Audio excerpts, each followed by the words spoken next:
भारतीय नेवी के 8 पूर्व कर्मियों को कतर की अदालत ने गुरुवार को मौत की सजा सुनाई। ये सभी 8 भारतीय नागरिक अल दाहरा कंपनी के कर्मचारी हैं, जिन्हें पिछले साल जासूसी के कथित मामले में हिरासत में लिया गया था। कतर के अधिकारियों की ओर से भारतीयों के खिलाफ लगाए गए आरोपों को सार्वजनिक नहीं किया गया है। कतर की अदालत के इस फैसले पर भारत ने कहा वह बेहद स्तब्ध है और इस मामले में सभी कानूनी विकल्पों पर विचार कर रहा है। गौरतलब है कि पाकिस्तान ने भी भारत के पूर्व नेवी अफसर कुलभूषण जाधव को जासूसी के झूठे आरोप में कैद किया हुआ है।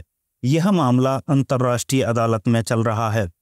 मंत्रालय ने कहा, हम मौत की सजा सुनाए जाने के फैसले से बेहद स्तब्ध हैं और फैसले की ज़्यादा जानकारी का इंतजार कर रहे हैं। हम परिवार के सदस्यों और कानूनी दल के संपर्क में हैं। हम सभी कानूनी विकल्पों पर विचार कर रहे हैं। विदेश मंत्रालय ने कहा कि वह भारतीयों को सभी राजनयिक सलाह और कानूनी सहायता देना जारी रखेगा।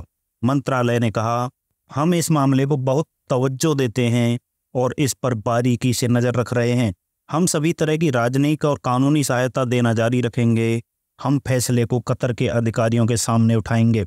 इसमें कहा गया है कि इस मामले में कार्यवाही की गोपनीय प्रकृति के कारण फिलहाल कोई और टिप्पणी करना ठीक नहीं होगा।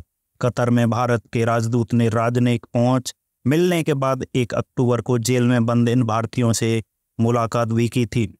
कतर अधिकारियों ने इजराइल के लिए जासूसी करने का आरोप लगाए जाने के बाद पिछले साल 8 लोगों को गिरफ्तार किया था।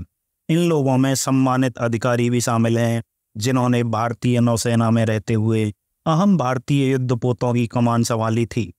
वे Dahra global technology and consultancy services के लिए काम कर रहे थे, जो एक प्राइवेट कंपनी है और कतर के सशस्त्र बलों को ट्रेनिंग और संबंधित सेवाएं देती है।